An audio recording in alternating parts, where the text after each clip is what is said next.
And it was all set up because when you look back at the first leg and the lads underperformed, they've set standards for themselves. They've done amazing in this tournament and they have set standards for themselves. And I think they surprised a few of the fans how well we've done this season in the Europa. But we just wanted that same performance levels back again in Frankfurt last night. And I actually thought they started the game really well, positive on the front foot, looking like sometimes you go to a stadium like that and you've never been in them environments before, and it's like rabbit in the headlights. You let the occasion get the best of you and you play the occasion and not the game. I thought the lads were up for it last night and they started the game well, and then 19 minutes in, Cresswell. I mean, Aaron, he has been brilliant this season, but we've seen it before. We've seen it against Lyon. He gets wrong side and he can't help himself. And this time, he's fighting for the first ball in towards the feet of the striker, where he's not got the physicality to compete with that. So he's got to concede that situation, get goal side, not dive in, delay, and hope that his teammates get around him.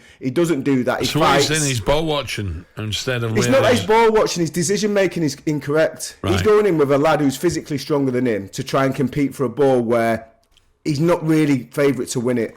And what you've got to do is you've got to say, you know what, he's a bit of a lump. I'm going to let him have that. I'm going to get goal side, get myself between the ball and the goal and just delay him. Yeah. He's tried to fight him, got wrong side, give the foul away. It's definitely a red card. I mean, I think most West Ham fans will admit that. I think the referee gave him a chance by going to VAR.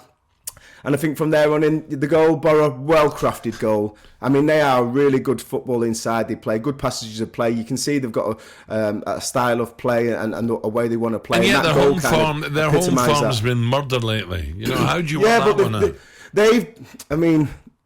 I don't want to criticise David Moyes in any way because I think he's been brilliant, but they've just forgot about their league and concentrated on doing well in the Europa League. So they've rested all the players. They've lost loads of games in their domestic league, but they're in the final. I think if you ask loads, we haven't got the squad to compete on both fronts. We haven't got the depth and the quality in our squad. But you say that, Trev. Rangers have made it. Unbelievable. They've made it. Brilliant result for Rangers last night.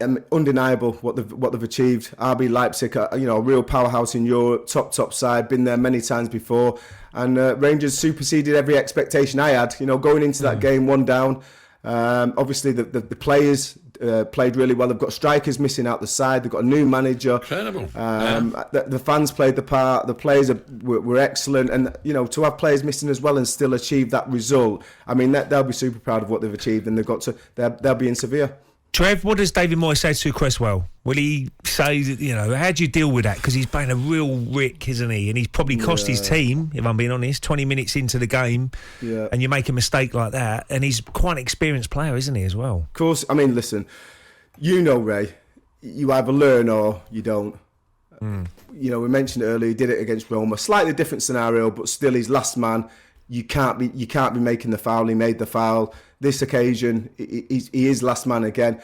So there's two things you can do. You either accept that he's going to make them mistakes now and again, and you take that flaw, or you feel right, he can't be last man in our defence ever. Well, you can't be a defender for David Moyes then. So what about now? I hate to say this because I really like the guy and I don't want him to leave. But what about Declan? Right, if they'd won the cup, go through the final, win the cup.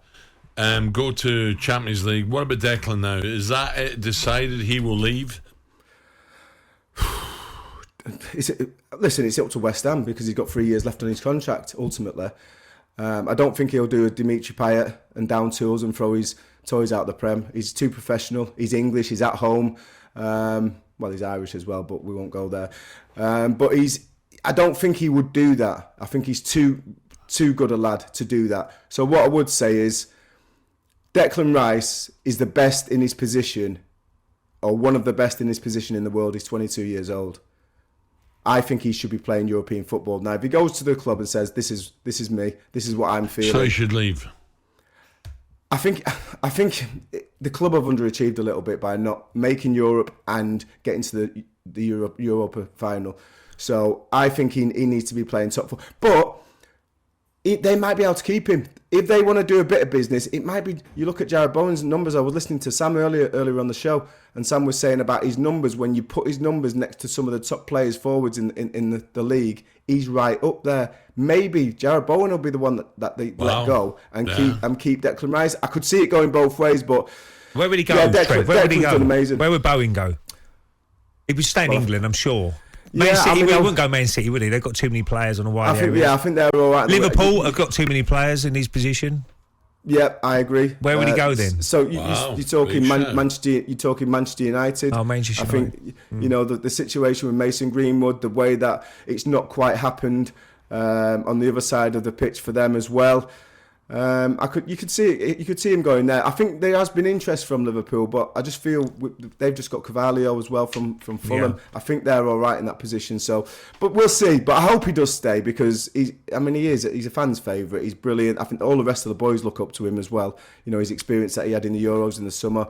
They've all got a lot of respect for him at such a young age, and he carries himself so well on the pitch and off it. talkSPORT Breakfast with Alan Brazil. Thursday and Friday morning, 6 till 10. On AM, on DAB, via the talkSPORT app and on your smart speaker. talkSPORT.